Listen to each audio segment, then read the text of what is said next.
solely determines who goes to jail or not.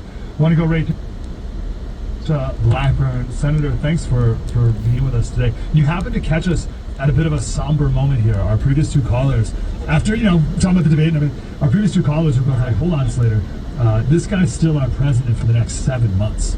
And that is a serious concern for America, as our enemies saw what we saw last night. What do you think of that, Senator? It is a concern. I think the American people saw a very weak Joe Biden. He could not defend his record because he's had a failed presidency. And then he was dishonest in his answers. When you look at what he said about the border, about Iran, about Ukraine, and the dishonesty that was there.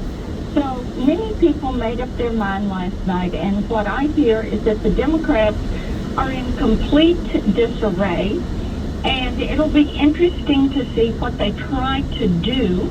Their rules really don't allow them to nominate anyone else and get them on the ballot. So I don't know how they're going to handle this. But when you have CNN and the major media outlets, ABC, NBC, CBS, and those guys, they can't even cover for him. It was so disastrous. They can't cover. Donald Trump had the best debate performance in history. He was strong. He was focused. He talked about leadership. He recounted his record and what he had accomplished and what life was like under a Trump presidency.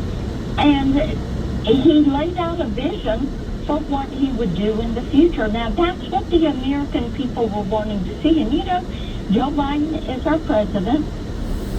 He should have been able to defend his record, but he couldn't.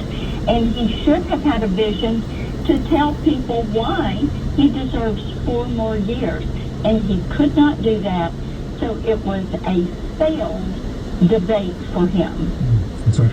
We were just talking to Alex Marlowe, and he went through the calculus of the political moves of, Kamala's vice president, and you got to put another straight white guy, Gavin Newsom, and he has to resign. They can't, 25th, we went through all the different iterations of what could be next.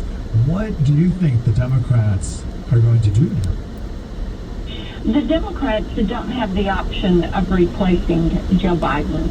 There's not a vehicle for them to do that. And their rules are very onerous for their convention and their structure, and Jason Miller did a good job of laying that out last night.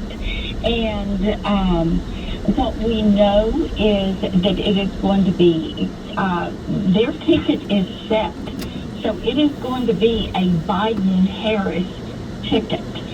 And what we do know is that the American people looked at this performance last night, and they, the people, decided that Joe Biden was not up to the task, and the Democrats know that.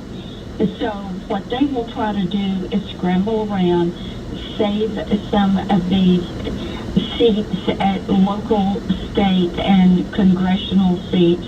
But I think you were hearing on social media last night from many of these Democrats who are in very vulnerable districts, purple districts, or areas where Trump actually carried a state, and they are quite concerned. They know they cannot win with Joe Biden at the top of the ticket. Wow. We only have 60 seconds, but you don't think he'll resign? You don't think he and Jill will resign after what happened? I don't see how he could resign. But the thing is this. Their ballot is set. You have to qualify for ballots in states. You have to qualify by a certain deadline. Their rules for their convention are pretty onerous, and you can see all of that. People can look up what Jason Miller had to say last night. Jason is Trump's communications director. So I don't see how they do that, where they would have the running room to do that. Now, they're probably going to try something because you've got so many Democrats that are saying, hey, wait a minute, we are sunk, we're toast. If Biden's at the top of the ticket because Biden is toast. And I think it's a matter now of does he try to leave on his own or does he get beat? But they really have a very difficult way to try to get him off the ballot. Their rules just don't allow for it. Wow, amazing. Senator Marsha Blackburn, my senator in the state of Tennessee. Senator, appreciate it. Thank you very much for your time. You got it. Take care. Thank you. That is